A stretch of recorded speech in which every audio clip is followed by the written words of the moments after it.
జగన్ ముఖ్యమంత్రి అయ్యాక పూర్తిగా మారిపోయారని ఏపీసీసీ అధ్యక్షురాలు ఆయన సోదరి వైఎస్ షర్మిల ఆరోపించారు.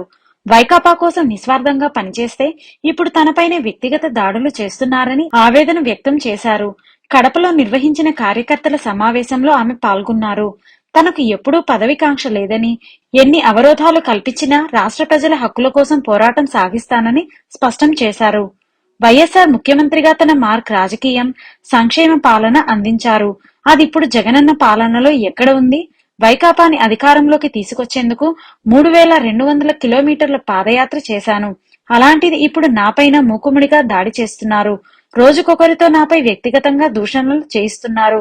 ప్రణబ్ ముఖర్జీతో నా భర్త అనిల్ కలిసి రాజకీయం చేశారని మాట్లాడుతున్నారు. జగన్ను జైల్లో పెట్టి నేను ముఖ్యమంత్రి కావాలని అనిల్ కోరినట్లు విష ప్రచారం చేస్తున్నారు. అదంతా అబద్ధం. సోనియా గాంధీ దగ్గరికి అనిల్, భారతిరెడ్డితో కలిసి వెళ్లేవారు. వైకాపా నేతలకు దమ్ముంటే ప్రణబ్ ముఖర్జీ కుమారుడిని అడిగి తెలుసుకోండి. జగన్ పత్రికలో నాపైన వ్యక్తిగతంగా వార్తలు రాస్తున్నారు. ఆ పత్రికలో జగన్ కు ఎంత భాగస్వామ్యం ఉందో నాకు అంతే ఉంది. ఈ విషయం మరిచి ఆ పత్రిక ఇష్టానుసారం వార్తలు రాస్తోంది. వైకాపా నాయకులు ఏం రాసినా ఏం చేసినా భయపడే ప్రసక్తే లేదు. ఏం చేసుకుంటారో చేసుకోండి అని షర్మిల తీవ్రంగా మండిపడ్డారు.